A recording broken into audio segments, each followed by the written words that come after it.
The Black Lives Matter movement has brought attention to the ways that Black lives have been impacted by our system of policing. How does our system lead to harms, and how could police work be done differently? James D. McNamara, a Columbus area civil rights lawyer with 45 years of experience representing victims of police abuse, will discuss the important social issues involved, the state of the movement to stop police misconduct since Ferguson, Missouri made the headlines, and what people can do to help fix this problem. James D. McNamara has generations of experience as an anti-racist activist and has 3 children and 7 grandchildren. Please join me in giving a warm welcome to James D. McNamara.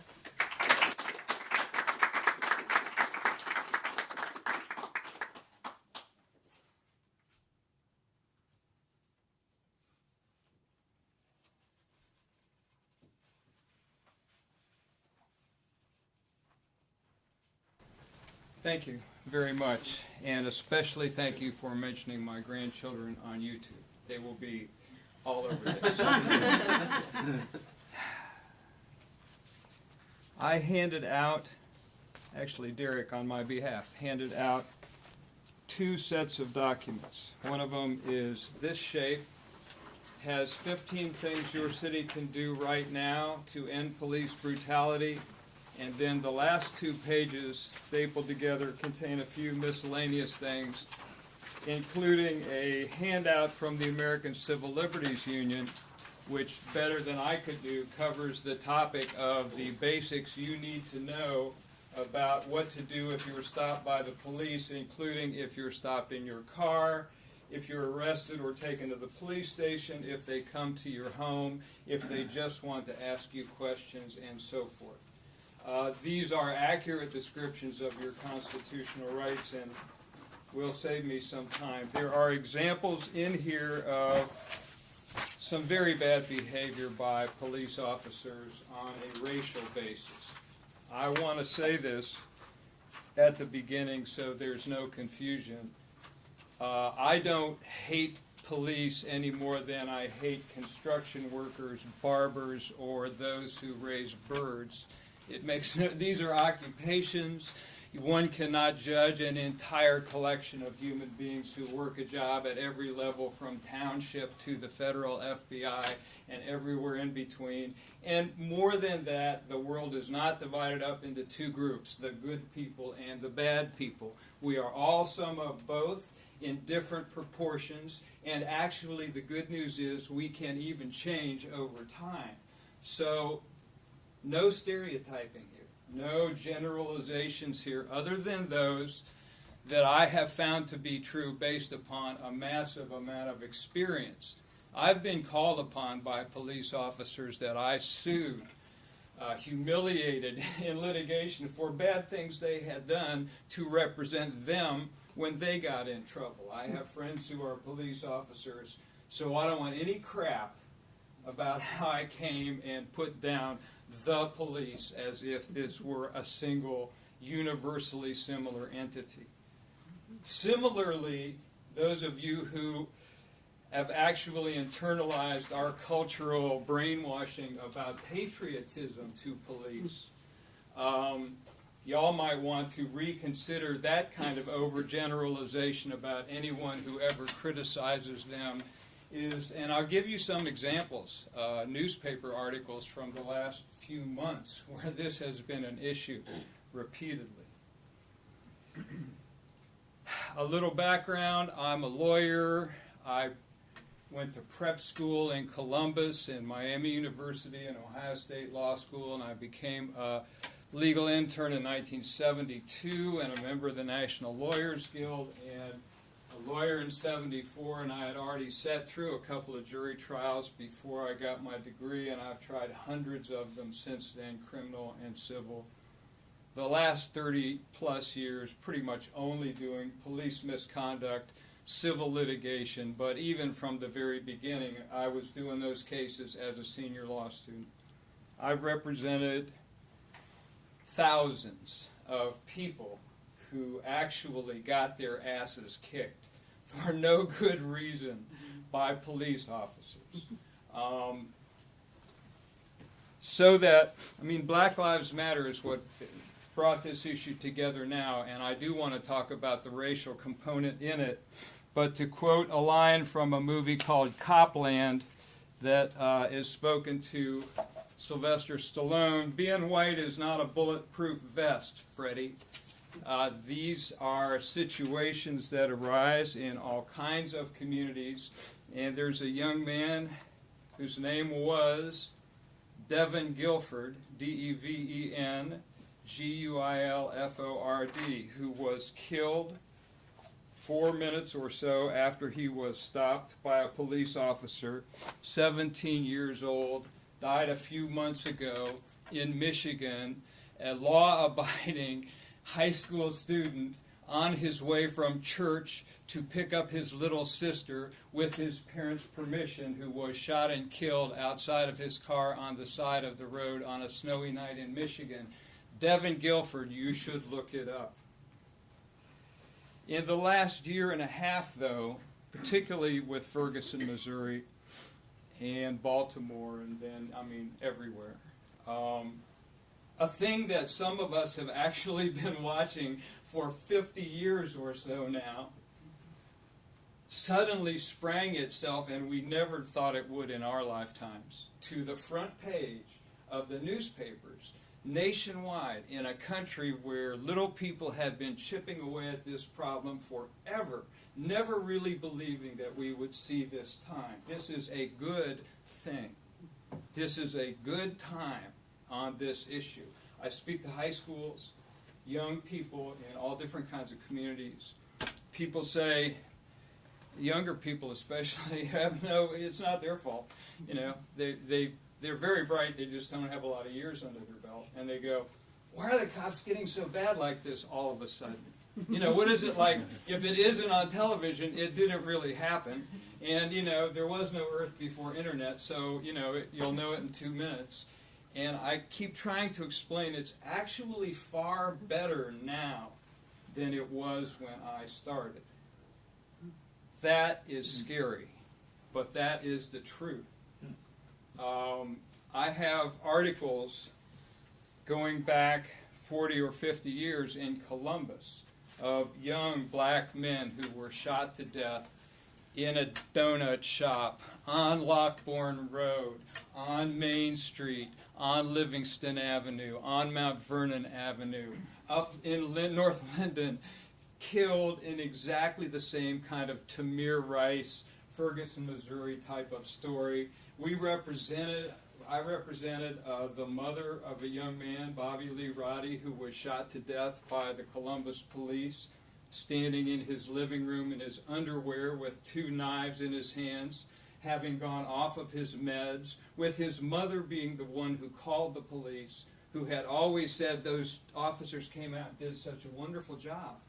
They had always been so nice to Bobby. Well, now she got these guys.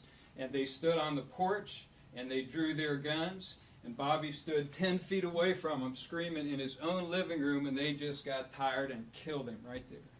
And we tried that case to a jury, and the Columbus city attorney in 1987, because this was the first time that anybody had done this to the Columbus police, said to the jury, to tell you the truth, he was mentally ill and, an inner city resident, and he really wasn't, his life wasn't really worth that much anyway. That's a quote from closing argument. The jury gave the first $1 million verdict. The almost all-white jury gave Mrs. Fields, Bobby's mother, $1 million verdict. In the case, came down from the jury box crying. Some of them put their arms around the mother. Never met the son. All of these cases I get where it's involved a fatal shooting, I never meet my client. They're pictures on somebody's living room wall. So, it's been going on a very long time. There is a racial component to it. There is a racial component to housing, service in restaurants, how you're treated at the door of jewelry stores, whether people stop and ask you if you'll clean their yard when you're done with this one, if you're a Hispanic homeowner in Los Angeles. A million different ways in our culture racism integrates itself, knowingly and unknowingly. There are the scumbag, I'm proud of it racists, the kid who went in the church and killed all those parishioners. there are the rest of us, who are really working on it at the best end, but still can't swear that we've overcome all of our instantaneous prejudgments. I've been giving speeches about race prejudice for 40 years, and I still do it at a traffic light when somebody pulls up to me and I have to catch myself. So it's a process.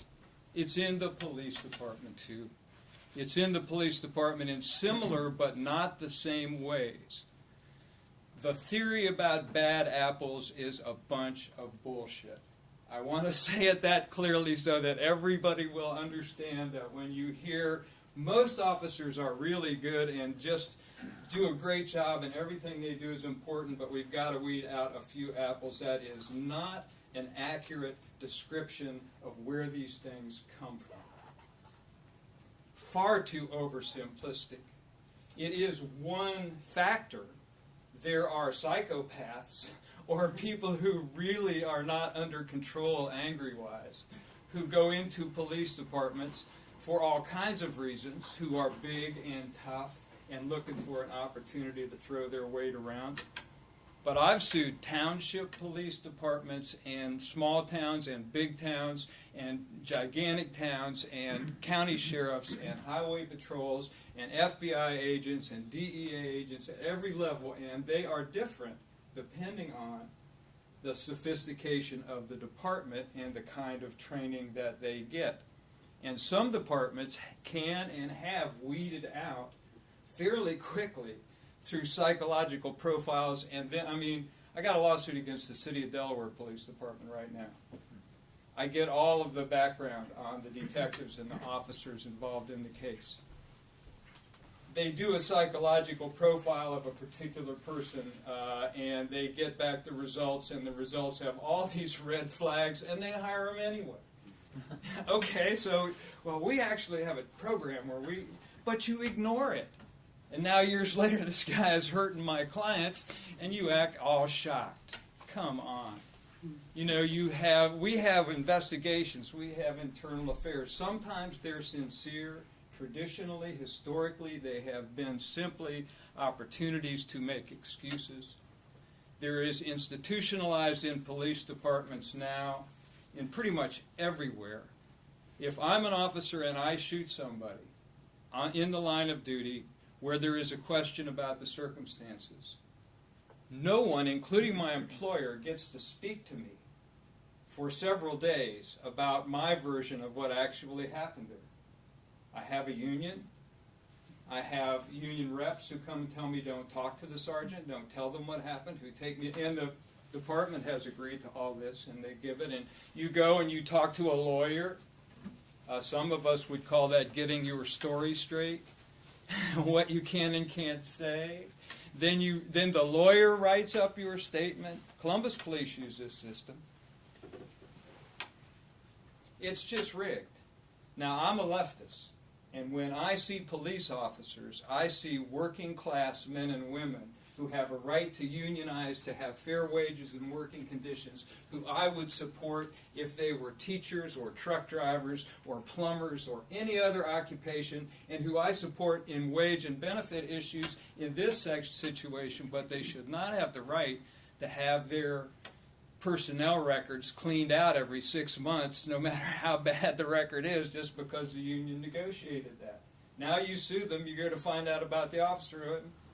We have a deletion program where we throw out any, if they be good for 6 months, we throw out that beating from last year, and now you don't know about it, it's not on their list, you can't find it. All of these things. There's also a culture. I study the training documents that officers get when they go through the OPATA, that's Ohio Police Officer Training Academy, 6-month training regimen, and then additional training classes that they take. Some of it is actually fairly progressive. Every officer who is licensed in Ohio has been taught what your rights are under the First Amendment and the Fourth Amendment and the 14th Amendment. They know about the law of search and seizure. I've got the pages from their books where you can see their handwriting. This will be on final. Stuff like that when the officers are going to school. I got to know that if I take my hand and put it on the guy, he's got a right to think he can't just walk away, so now I've committed a seizure. These are the rules. It's like the rules for being an electrician. If you break them, sometimes you get burned. So you better learn the rules, and electricians learn them, and police officers learn them, and they get to some departments where the sergeants will say, throw all that crap away, boys, and now boys and girls. Let me tell you how it really is out on the real streets. When we arrive at a scene, we take control of that scene. Which means if you're standing talking to someone on a street corner and someone jumps out of a cruiser, they start yelling at you to shut up and do what they want. This is not the kind of country that was designed by the makers of the Declaration of Independence or the Constitution.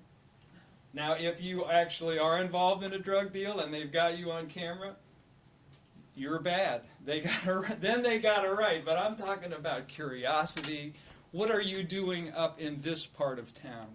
I used to get, it's less now, but it still happens, but I used to get questions all the time from people, even white people in neighborhoods that were mostly black, who would be stopped by white police officers and asked, what are you doing in this neighborhood of white people? I thought I had a free pass. I thought I could go wherever I want. No, even you don't have freedom in the United States to break the code. Not in Steubenville, not in Mount Vernon, not in Coshocton, not in wherever we're talking about at the time. Women. I have represented more than a half dozen women who were raped or otherwise sexually assaulted by an on-duty police officer while they were working, who pulled the woman over for some excuse. It's not a 1 in a million thing. A guy in Cincinnati, an officer, just got caught with a history of 30 or 40 of them. Once the dam broke, of course, all these people, 2 women came to see me about 10 years ago who had been out Christmas shopping at a big mall outside of Dayton in Fairborn. And they were, I know what audience I'm talking to. These were religious students at a Christian college over there. That doesn't make you any moral than anybody else, but I'm just telling you, they had that religious school tone. These were, sincere young people in their 20s, single, shopping together, going back to school. They get pulled over. The cop thinks they're cute. So both of them get put against the car, no camera, 2 officers in the car, 2 women separated so they can't see each other, get totally felt up for long periods of time from behind, pushed against the car by this pig, obnoxious asshole. I didn't say policeman. He could have been a truck driver. He still would have been a pig, obnoxious asshole. It has nothing to do with his job. It has to do with his conduct. But when you have the authority of a gun and a club and mace, and a button on your radio you can push and have 30 armed people arrive within 5 minutes and all take your word for it. That's some cultural pressure. These women had been to lots of lawyers before they got to our firm. And every one had said exactly the same thing. It's a loser. No, it's your word against their word. You got no proof. He says, what are you kidding? In your dreams, girl, bitch is making it up. That was a quote from the guy who was sergeant. Bitch is making it up. We sued them. They both got good money. And when their lawyer listened to the women tell the story, the case was over.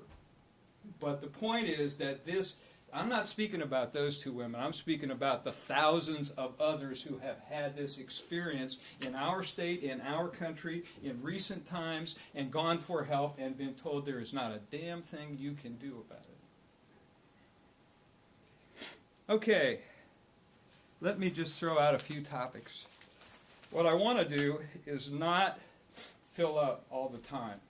I'll raise some things and then we can discuss whatever you all think is important. I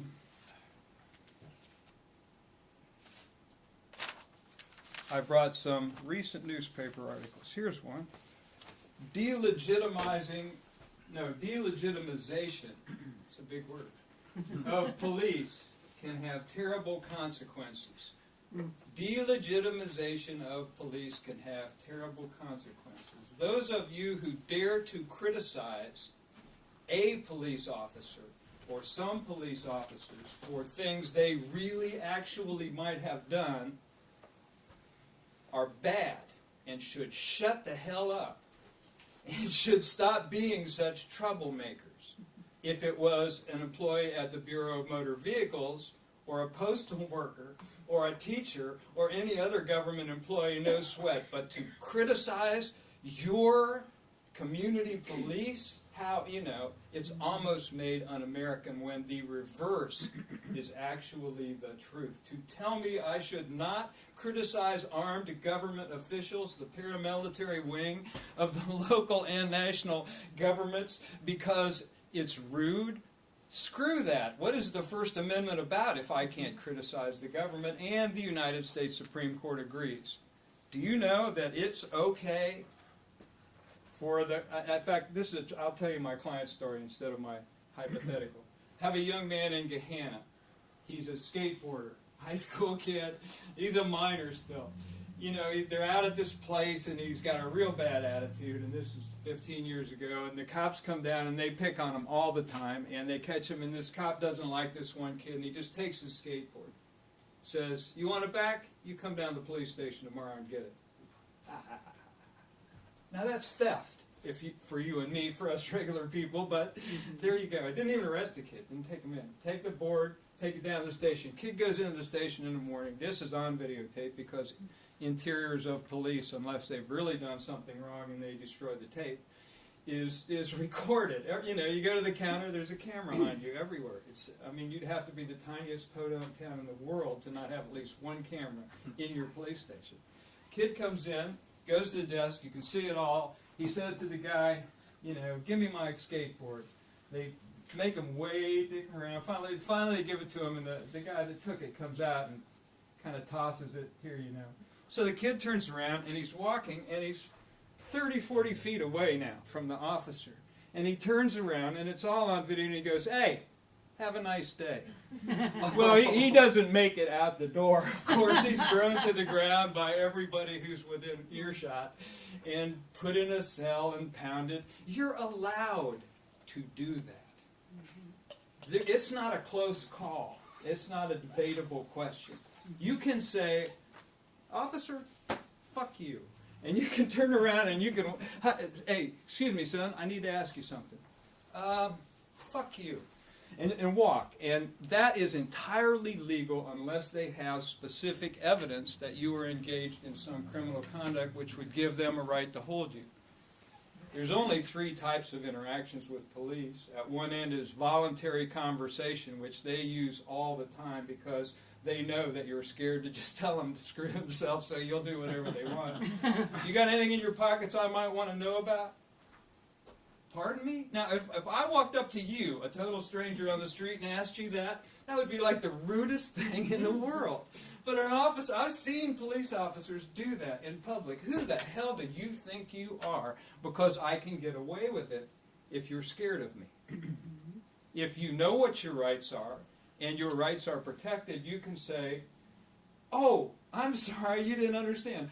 I'm an American. Where I come from, we just don't let the government tell us stuff like that. I'm sorry. Nice talking to you. I don't really want to have it." And you can walk away. And you have a right to walk away from any interactive conversation like that. Police boycott of Tarantino movies adds 2 big cities. A national boycott of Quentin Tarantino movies by the National Fraternal Order of Police. Philadelphia and Los Angeles police groups will join New York officers in a call to boycott the work of film director Quentin Tarantino.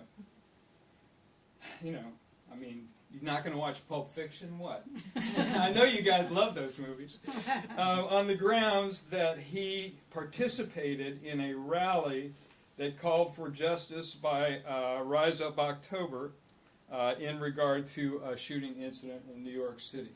This is government employees punishing you for exercising your First Amendment rights. They're not supposed to do that. But what you were doing was delegitimizing the police department, so it's okay. Black police cite off-duty racial profiling. Okay? In case anyone wondered if they were all just making it up, the statistics say otherwise. It happens to rich and famous non-white people all the time. Thabocephalosha. Any NBA basketball fans in the house? Thabocephalosha used to play for Oklahoma City, now in Atlanta, goes to Manhattan as an Atlanta Hawks guard, plays a game, comes outside, gets into an argument with a police officer, and they break his leg. He's 6'8" and 255 pounds. And a bunch of them jumped on him and broke his leg. He sued last week. This happened a year or two ago. 5 deputies implicated in racist texts inquiry. I did say there were some of those on departments. Even the most back, even Chicago, which tries to hide everything. They had a torturer who was a sergeant, Sergeant Berge, who actually held people down, hooked electric wires to them, and heated them up for decades in Chicago. They denied that for 10 years after it was discovered, and finally ended up having to admit it after many of the victims had already died in jail. Here's San Francisco Police Department, not where you would expect. Moved to fire several officers, including 4 veterans who had been with the force for over a decade, after the San Francisco Chronicle reported on March 16th revealed Michael Robinson, Noel Schwab, Rain Doherty, and Michael Chellis had exchanged racist and homophobic text messages, referring to black people with terms like monkey and animal. All niggers must fucking hang, joked about cross-burning San Francisco Police Department. Question, when is shooting a 12-year-old child reasonable? Tamir Rice, Cleveland, shot 2-point-something seconds after the officer got out of the damn car for doing something that me and my little brothers did every day of our childhood, which is take our little toy guns and go down to the forest or the park and run around and pretend to be macho. This was the 50s, but kids still, it's laser light swords, the same damn thing. We couldn't help it. Well, you could have stopped 40 feet away in your cruiser if this guy supposedly had a gun, like good trainers teach you to, and set up a perimeter and seen what was going, oh my God, wait, that's a little boy, that's a toy gun, nobody's dead. On the back of the handout I gave you are 2 very nice articles about police officers responding in this manner. Policeman praised for not shooting suspect. There's one. Citizens order cop to drop the gun after he pulls it on unarmed woman. It worked. And you can get that on YouTube also. I'm just throwing these things out here because, the High Street thing. What the police do in crowd situations. Here's a picture of a police officer 8 blocks from my house on North High Street spraying really painful gas at a group of young people standing over on the sidewalk. Now, what do you suppose they did? All of them. You can't just pick one out. They all got in great pain and were carried away. Some of them to hospitals. What do you suppose they did that this officer got so pissed he decided, I'm just going to hurt them all. I'm just going to hurt them all. This was approved by the chief of police. And I've represented people in these so-called riot situations. Most of them, although not all, I'm not big on, that's my neighborhood. You come and smash in my car window, I want the police to come and take you and find out who your insurance company is. After that, I don't care. But, that's between you and your conscience and the law. But I'm not being idiotic about this. But in most of these situations, that is what starts the riot. That is what turns people who are excited about playing football games and winning into people who are throwing bricks at the police. I actually saw in 1971 and 72 fraternity brothers and sorority sisters on Indianola and 14th and 15th Avenues in Columbus come out of their sorority houses in dresses and pick up rocks and throw them at passing police paddy wagons. Sorority sisters in groups attacking police wagons. You know, they come to your neighborhood, they shoot gas at all of you, they arrest your friends for nothing, and they expect people, even, people who are not inner city downtrodden, not to get pissed off about it. It's another circumstance. Here's another one, as a leftist. You have never seen police officers, nor will you ever see police officers. Go to the scene of labor dispute where the people who are working for a living are demanding better wages and working conditions and are on strike, and arrest the owners for paying shitty money. You will never see that. Police have a particular, consistent, universal role in broader cultural issues. And so, sometimes, even people whose self-interest would be to be on the sides of those they are actually fighting are hired, in the words of, I think it was Vanderbilt, I can hire half of the working class to kill the other half. This is what's happening in those situations. Police unions can work against public. We talked about that. There is a Black Lives Matter local contingent. They're also working on a citizen review panel in Columbus. I don't know if you're familiar with them. A young man, Torrin Jacobs, who spoke with me on a panel another time, I think Comfest or somewhere, is a guy who's with them. They are at ColumbusCPR@gmail.com. ColumbusCPR@gmail.com. That is your local connection to the Black Lives Matter movement. I don't know how long I've talked or anything. You want me to just shut up and take questions? You want to? What's your preference? Okay. Okay. Friend of mine, Buck Davis, lawyer. He's the me of Detroit. Been doing this since 1969 when he got out of Harvard Law School and went to live in the projects and work for the Black Panthers in downtown Detroit. And he's been doing it ever since. Buck writing to some of the people on his list, family members and fellow college grads who he keeps in touch with, about Ferguson, Garner, and after. I thought long about whether to respond to your email, arguably making fun or disapproving of the three courageous, idealistic, committed, Buck, and impecunious young people who work in our office part-time and went to Ferguson to act as legal observers, attempt to prevent violence, act as impartial witnesses to incidents, work with the Ferguson legal defense team, etc. In response to your comments, Officer Wilson does not need us to protect his rights. The prosecutor, the union, and the weight of white opinion have already done that for him. But if he did, we would. So the point is that people are making fun of people who are going to Ferguson to help because they're doing something that will get you in trouble with the predominant attitude about police.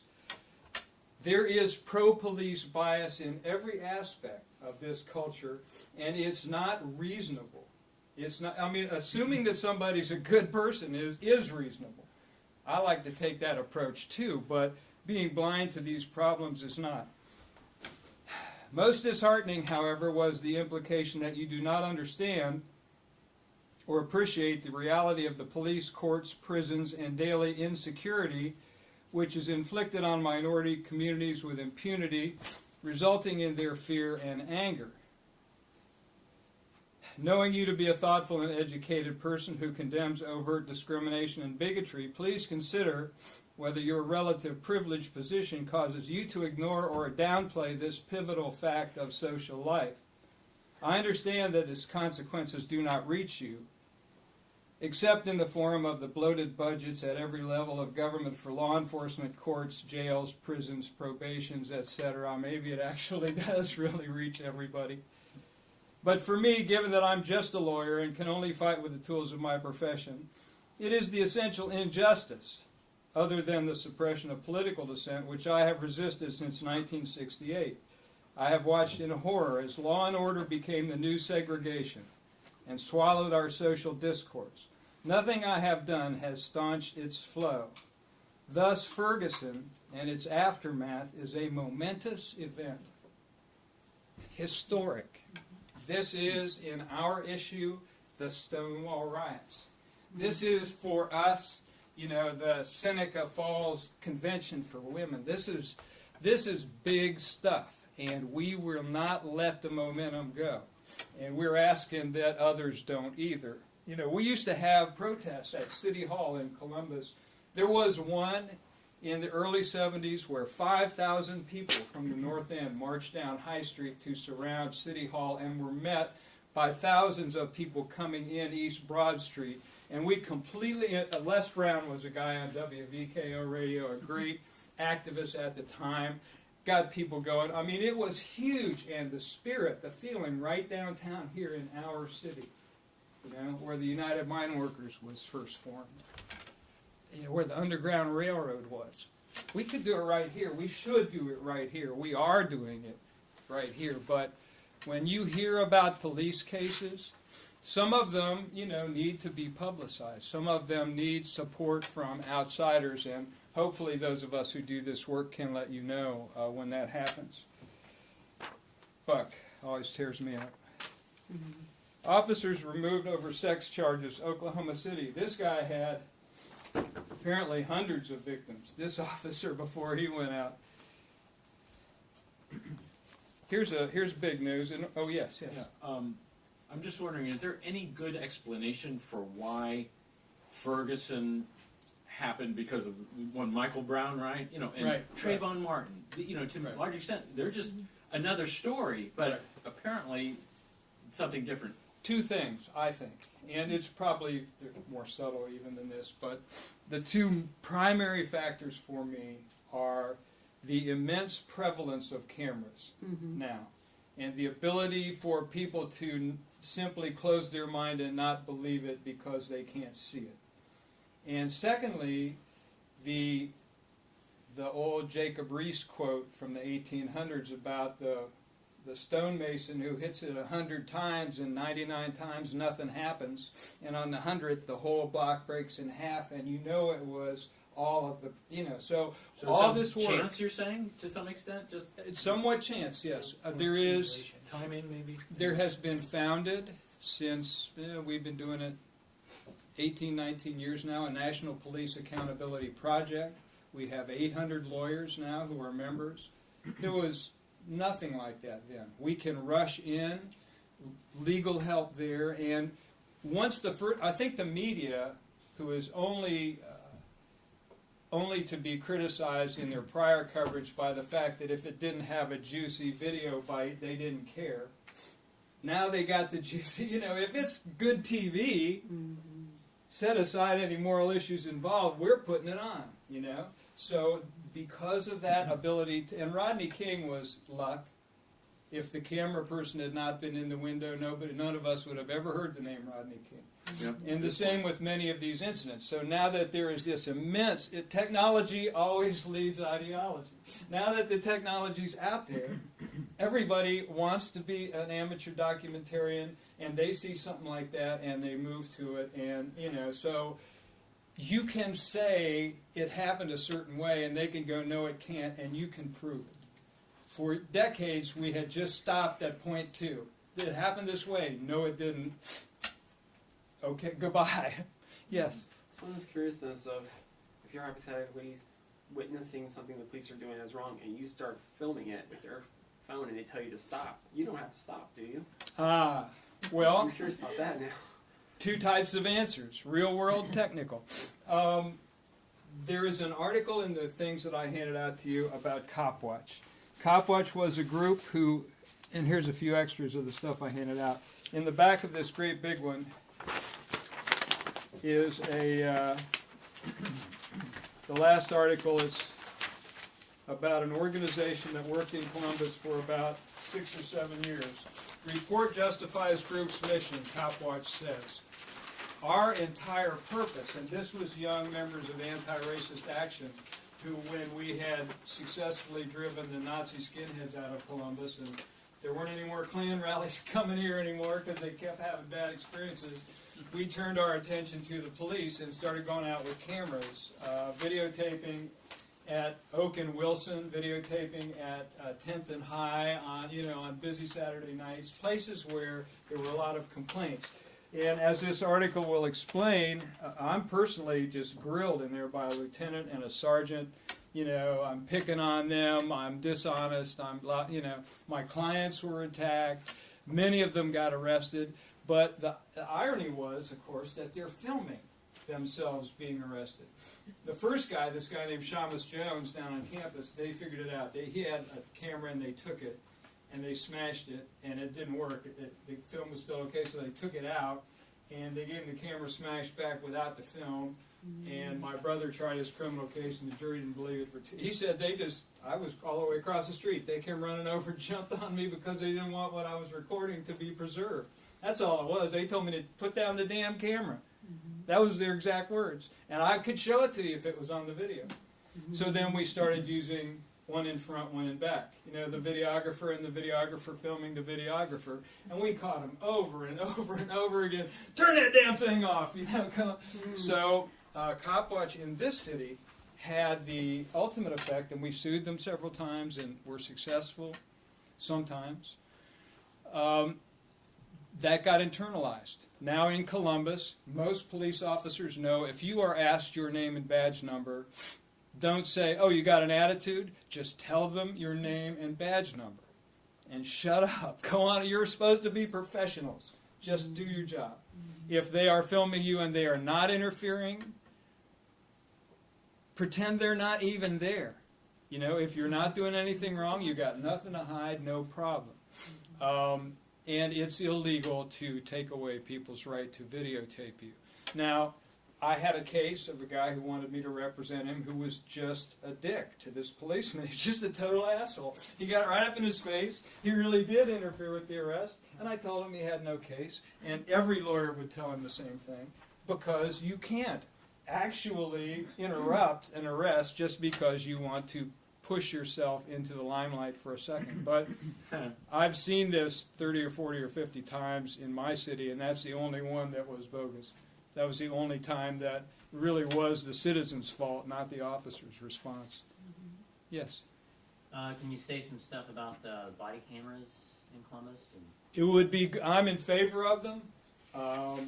I have been able to demonstrate the truthfulness of what my clients said over and over by body cameras. As often as not, I have been able to demonstrate the nature of the people we were suing by the fact that they claimed for some reason the body camera wasn't working that day, or the volume accidentally got bumped and turned off just at the moment when the officer said, I'm going to kill you, you son of a bitch.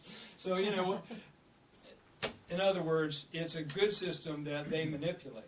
And by the time it gets to a case, a lot of times they're gone. But even that is useful.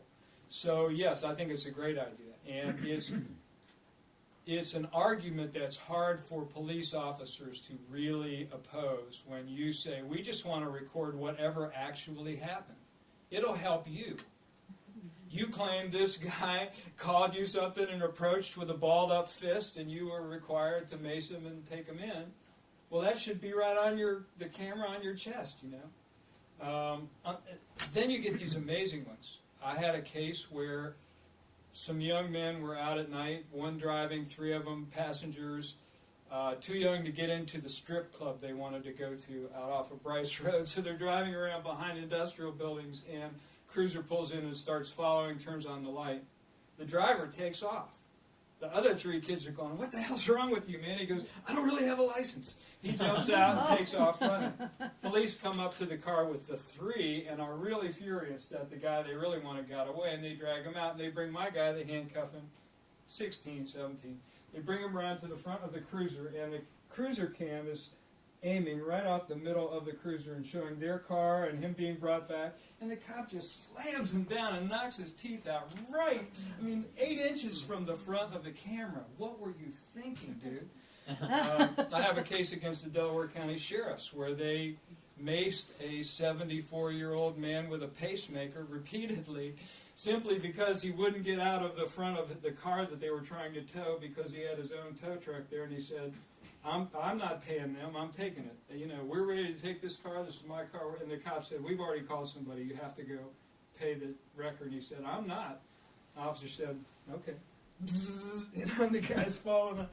That was right on his camera. I don't think he even thought that he was doing anything wrong. So it's one part of a collection of steps that will permit. If you see a bad tape like that, they took him back to the sheriff's department and used it for training.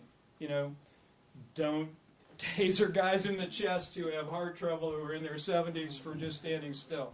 They should have known that, I know. But what do you think about the manipulation? So it doesn't sound like they're manipulating the videos too much right now, at least.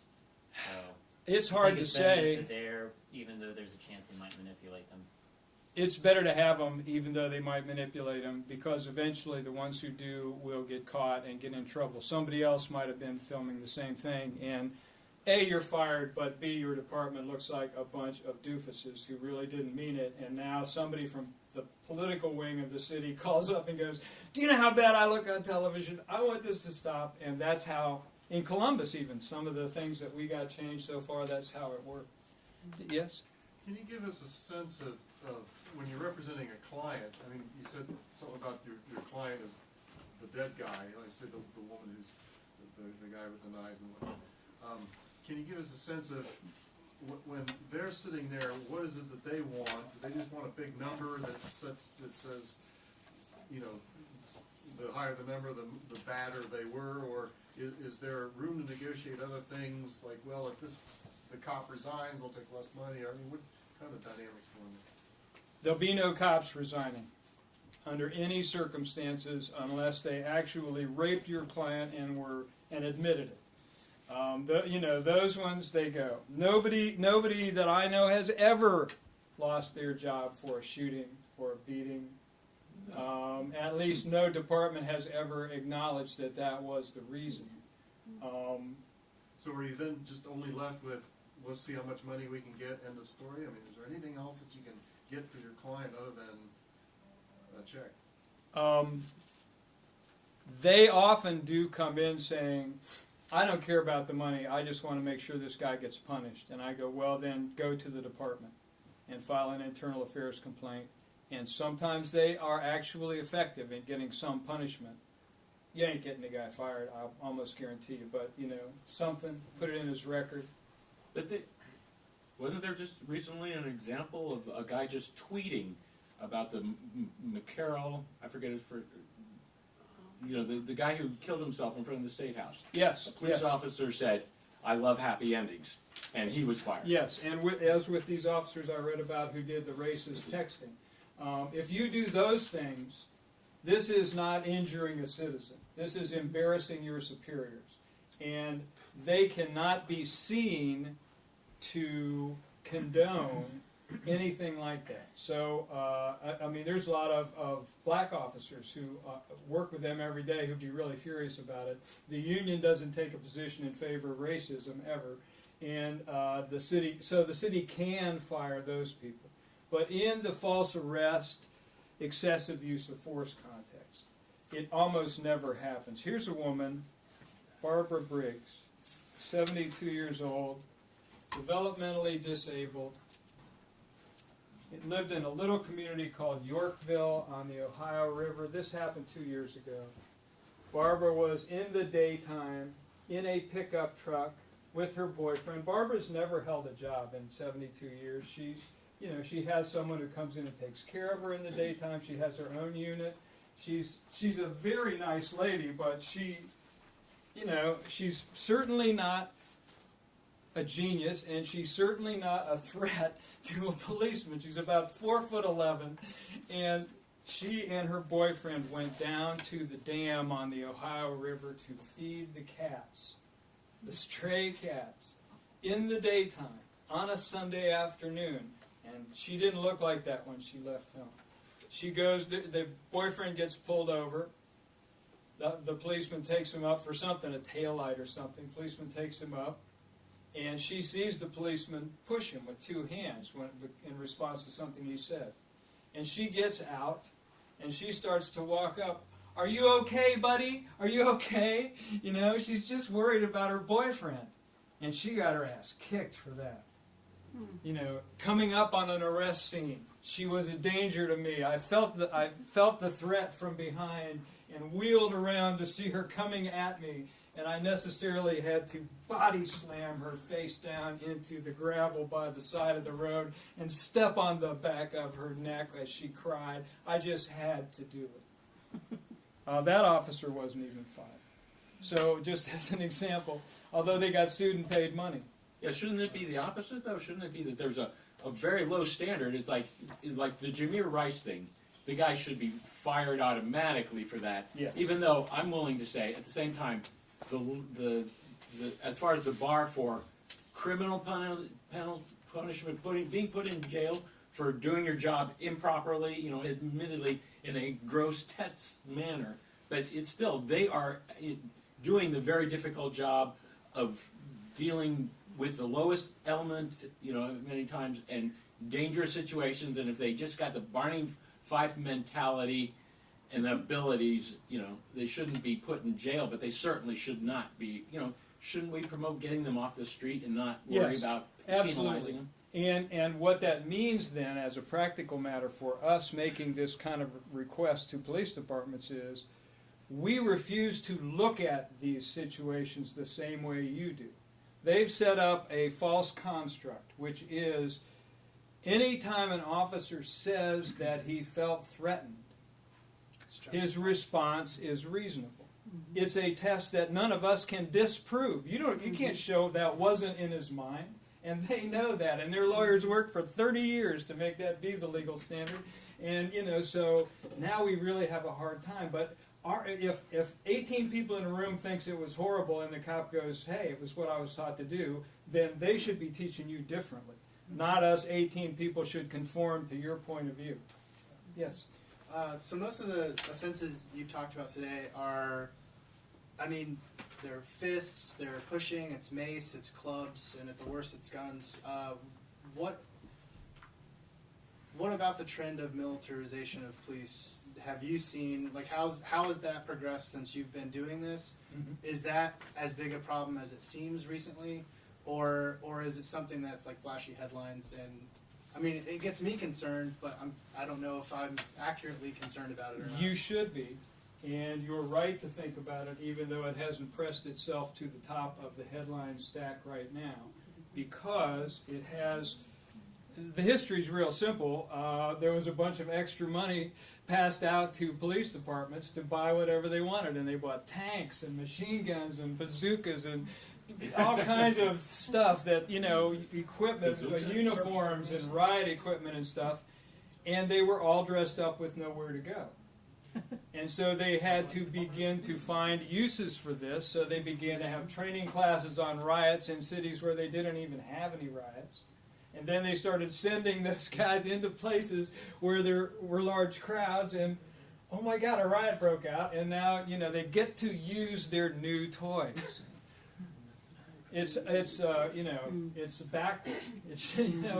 It's police finding a crime to put down so that they can try stuff out. Sort of like the mace situation that you showed earlier, where you said that type of behavior typically incites riots. And do you think militarization or, you know, excessive force training, you might say, is the cause for police behavior that is kind of like antagonizing people? There's the equipment aspect of it.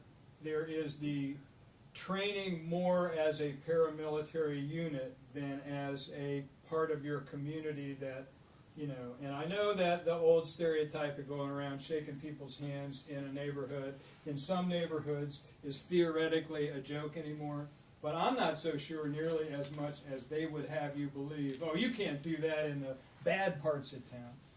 Well, I mean, I've spent a lot of time in homes of people who I've represented in the absolute worst parts of most of the towns in Ohio. You know, you should spend a month in the ghetto in Steubenville, where the smoke from the steel mill covers you at night on your porch. You know, I mean, there's a lot of really good people in so-called bad neighborhoods. And so you can't just go, well, it's too dangerous down there. You know, I grew up in Upper Arlington, and there were just as many people who used drugs, including hard drugs, and who sold drugs, including hard drugs, in my neighborhood as there was at the corner of Oak and Wilson or any other ghetto. And the arrest percentages were completely off the charts different. So it's poverty, not really. Exactly. behavior. You know, I sell them on the street where you can film me. You know, these guys sell it in their father's doctor's office, or you know, I mean, it's a whole different world. My little brother stole a teacher's car from the parking lot at Upper Arlington High School when he was a student there, drove it through Northam Park and crashed it into a tree, and because, you know, my parents were respected residents, they didn't prosecute him. They worked something out. Can you imagine a kid from a different neighborhood getting that kind of deal? So, you know, it's all of that put together. And then you have this, social movements. The militarization of the police is reflected in their responses to social movements in a couple of ways. One is intelligence gathering. They think they're the CIA. And so they got all this equipment and now great programs and access to spy things, and they can listen to you through your walls driving by and stuff. I mean, so information gathering in the fear that, you know, in case any troublemakers start up in Columbus, they used to spy on women against rape. They used to send police spies into meetings of women against rape to pretend to be their friends to tell on what they were organizing, because that was considered a troublemaker left-wing group. I interviewed the head of the intelligence squad at the Columbus Police Department some years ago, and he was telling me about who they consider trouble, and he was going extremists, left and right. And I'm going, well, tell me what the right-wing ones' characteristics are, and there's this hate and bombings, and I go, and tell me what the left-wing, well, peace and, you know, environment, and I go, I get why these guys are criminal in sufficient nature that you want to keep an eye on them. I'm not real clear. Well, some of them become wacky. And then they just want to blow people up. And we're only after the... But the truth is, they're sneaking into meetings like this and secretly recording you and typing it up. And I mean, and who cares to some extent, but still, that is not the country that the founders of this place had in mind. So the intelligence gathering is one. And then when there are big protests, when there are social movements, to see them as a military enemy, which is the training and equipment put into action at a time when the culture entirely is bubbling up a little faster, the heat's a little hotter, more, you know, occupied. I mean, any of these movements at a time when it really hits, that's when we'll find out how militarized and coordinated the police departments really are. Yeah. Mm-hmm. Yes. I have a question about trying to get police to have better behavior. It sounds like they're not going to get fired. They're not going to really be punished. When you sue, it's usually the police department that's being sued, correct? That's where No. the money comes from? It's usually just the officers. They've set up special barriers called immunities that we have a hard time suing the cities, but some of us have figured out ways around it. So is the police officer sued personally? Yes, but never pays a penny. Doesn't even pay for the lawyer. The cities and their insurance companies, or in Columbus's case, the taxpayers, pay everything for them. You know, I've settled, 100 different claims with the city of Columbus over the last 35 or 40 years. Is It there all any comes way out to of make the... them directly? Is there a path to making those officers directly accountable? There is a thing called punitive damages that you can ask for in addition to all the damages for what happened to you, just to make an example. But the difficulty then is you have to garnish and get, $40 every 2 weeks for the rest of your life to collect your money from the police officer, whereas the city's money is sitting in a fund. So it cuts both ways, even for the victims. And many of the victims, I mean, this image that victims are money grubbers is totally bullshit. I would say 5%, and having a survey of thousands of them, I think that's pretty accurate. Most people actually don't care. They just don't want them to get away with it. Yes.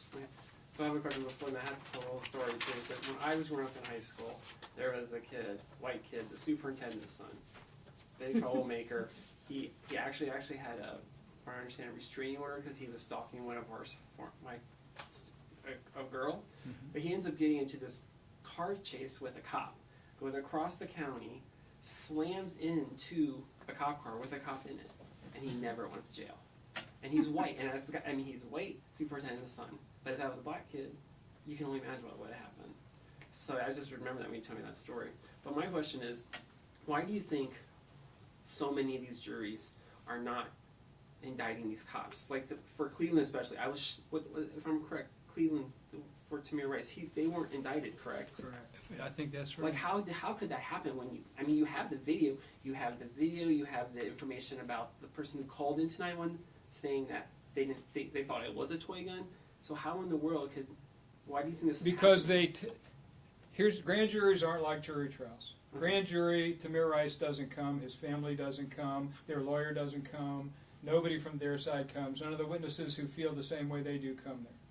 The police officer comes, and the other police officers who were there on his side, because the prosecutor gets to pick which witnesses get to testify, and the victim is not necessarily permitted to testify there.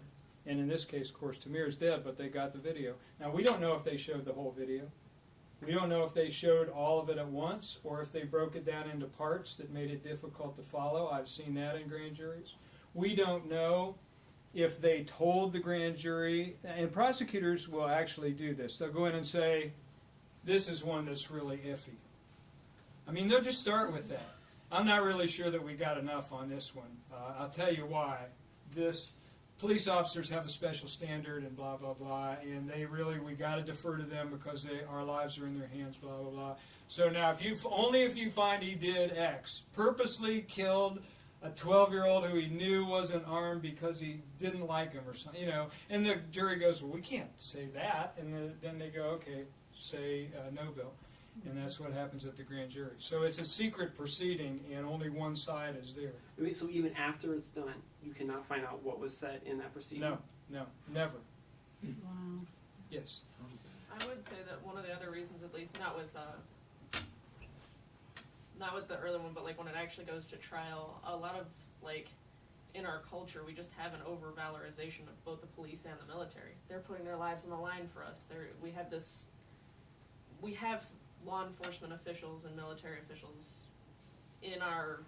on a pedestal where it's really, really hard to criticize them even in our own heads, because then we feel like we're disrespecting the sacrifices they make for us and the fact that they put their lives on the line for us every day, and it's hard even internally. And what do those two jobs have in common? These are the people who carry guns for the government. Okay, I mean, that's the only real. And my son was in the Navy for many years. Went through the Navy SEAL program. He's a badass, and I understand military training. I went down and I'm a U.S. Navy dad at his graduation, even though I'm Mr. Anti-War, and he was proud that I came. And so I get to hang around with a lot of military people. Men and women. I mean, I used to protest with Vietnam veterans against the war in the late 60s and early 70s, even though I wasn't a veteran, and, participate in their organizing and stuff, and was part of that whole thread that saw the soldiers as equally used on both sides. So, but to say that, because you're a superhero, because you were in the military, my son never even left Florida. He worked in a hospital, serving his country, helping old retired Navy people get their medical care. So yeah, it's kind of a myth, and in fact, it's not an accident. It is consciously built up by these how dare you delegitimize the police editorials, and how dare Quentin Tarantino have an opinion that differs with the police, will teach him a lesson type of response to other people's free speech. Yes. So, what sort of things do you think will make a difference as far as the police behavior? I'd asked about body cameras, and it sounds like that helps you win the cases, but the cases don't really penalize the police officers. So, does that really help? And I remember Ginther promised that we'd have body cameras in Columbus end of this year. I don't know if he's said anything more about that. So, what things are going to help and how much? Those things help. And the constant dilemma of my work since my first police brutality case in 1970 whatever has been that you cannot necessarily judge whether you've done anything of benefit broader than helping this one victim at first. But with a whole lot of people, and not just the lawyers in the cases, what I mean is people on the streets, it's got to be a movement. It has to be a movement. People have to, and we had one here in Columbus at different times in history, and we can't have another one. That when there are cases going to court, lots of citizens come and watch and make it into a big public deal. You don't even know when these cases go to trial in Columbus, and you're not really told until a small article in the B section says so-and-so won $30,000 from a policeman, or the city paid this on their budgetary line. And I mean, it's not a matter of public debate, but it should be, and these things are happening in your town. So as people begin to, the way it happens when it's best, a person is victimized, they got a place to call. Call Cop Watch. Call ARA if some racist did something to you. Call, this lawyer, we heard they're good, or call this person at the city, whoever it might be, and then word spreads among a group of activists who are actually ready to tell people what happened, distribute photographs, distribute information about the details of the case, and put pressure on it's politics. The Fraternal Order of Police puts pressure, don't do anything to our members no matter what they do. We need to put pressure the other way. Yes? Do you think part of this is a response to, like in the political arena where I think Trump has so much popularity because of people losing their privileges and the different changes that have been happening in our country? Do you think the police force is also feeling the same loss with being watched so much more closely now, or at least videotaped and things like that? Is there... Yes. In fact, I've seen it. I've seen the old school officers. I ran into a guy I had sued 35 years ago for beating some people outside the Ohio State House at an anti-Klan protest in the 70s. Ran into him 3 or 4 years ago. Hey, he's like my best old friend. Hey, I'm just getting ready to retire, McNamara. I remember, boy, you tore me up back then. It's like that. So the old school people have come around in Columbus somewhat. The grossest of the violations, I used to go after cities. New Rome. We closed down the New Rome Police Department. That was a project of mine for about 3 years. We did what was necessary. Little Chauncey or Chancey down near Athens. Steubenville, Yorkville, Ohio, places that have repeat issues and a particularly fascistic police force. So in all of those communities, things have gotten immensely better for the people who live there since we've done that work. But it took us 10, 20 years sometimes. And it's a cultural trend that will continue in our direction so long as we keep pushing and start to roll right back the minute we stop. So, keep those cameras rolling. Yes? Yeah, so the solution, the two primary ones I would think of is, greater education or training of these police officers, but I also think that there would need to be more contact with police officers, within the community, so that they learn to, and my favorite thing, I don't know if you have it listed here, but my favorite thing is trying to deal with this thing is any chance I get, if I see a cop on the street, I'll walk up and say hello and try to have a conversation with them, ask them how their life is going. And it makes it more difficult for them to dehumanize strangers that they see, because the whole deal with cruelty, from the Hutus and the Tutsis to the Nazis and the Jews to everybody else, is you're not even a real person. So I can do whatever I want to, and there's a lot of that in police training, and what you do breaks it down. Done? All right, thank you very much, Jim. I hope you all found it helpful.